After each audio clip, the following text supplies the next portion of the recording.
BNP হচ্ছে সেই দল যেই দল প্রথম থেকেই সংস্কার দিয়েই বাংলাদেশকে পরিবর্তন আনতে চেয়েছে।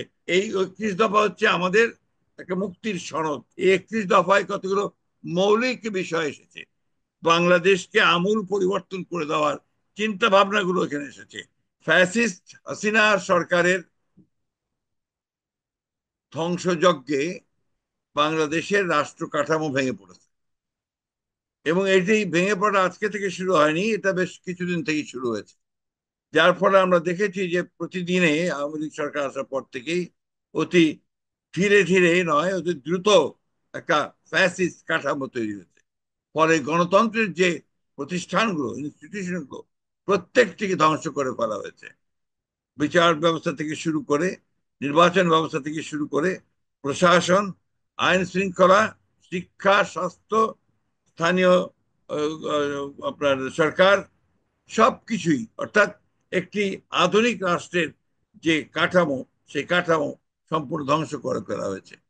এটা উপলব্ধি করেই আমাদের দলের চেয়ারপারসন দেশের বেগম খালেদা জিয়া আরো আগে 2016 সালে তিনি প্রথম ভিশন 2030 একটা প্রস্তাব দেন, যেটাতে আমরা 2030 সালে কিভাবে দেখতে চাই বাংলাদেশকে।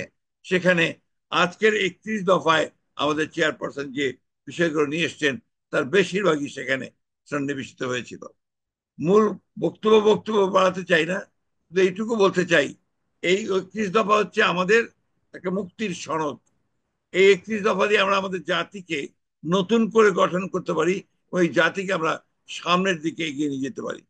যে স্বপ্ন দেখেছিলেন আমাদের দলের প্রতিষ্ঠাতা শহীদ প্রেসিডেন্ট জিয়া রহমান, একটা আধুনিক সমৃদ্ধ বাংলাদেশের, গণতান্ত্রিক বাংলাদেশের, যে স্বপ্ন দেখেছিলেন আমাদের নেত্রী দেশনেত্রী বেগম খালেদা জিয়া, যে গণতান্ত্রিক বাংলাদেশ প্রতিষ্ঠার, এবং আজকে আমাদের দলের চেয়ারপারসন, একটি ভারপ্রাপ্ত চেয়ারম্যান তারেক রহমান, যে বাংলাদেশকে একটি সত্যিকার অর্থেই গণতান্ত্রিক রাষ্ট্র, একটা আধুনিক রাষ্ট্র হিসেবে গড়ে তোলবার জন্য যে নতুন রাষ্ট্র কাঠামো পরিবর্তনের ধারণাগুলো তিনি নিয়ে এসেছেন 31 দফার মধ্যে দিয়ে।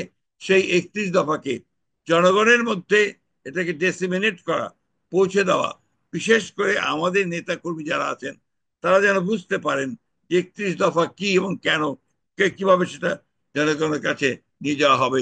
তাই সেই যে উদ্যোগটা নেওয়া হয়েছে, সেজন্য আমি একটি কথা মনে রাখতে হবে যে এই 31 দফায় কতগুলো মৌলিক বিষয় এসেছে, বাংলাদেশকে আমূল পরিবর্তন করে দেওয়ার চিন্তা ভাবনাগুলো এখানে এসেছে।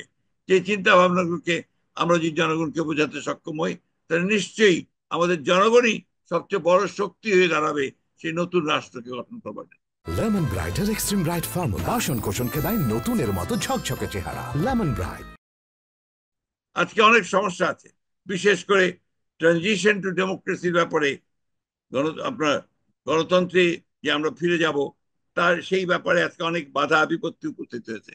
কিন্তু একটা ব্যাপার সত্য উপস্থাপিত হয়েছে যে সংস্কার প্রায় সবাই চায়, এবং এটা প্রমাণিত হয়েছে যে বিএনপি হচ্ছে সেই দল যেই দল প্রথম থেকেই সংস্কার দিয়েই বাংলাদেশকে পরিবর্তন আনতে চেয়েছে, শহীদ প্রেসিডেন্ট জিয়া রহমানের সময় থেকে।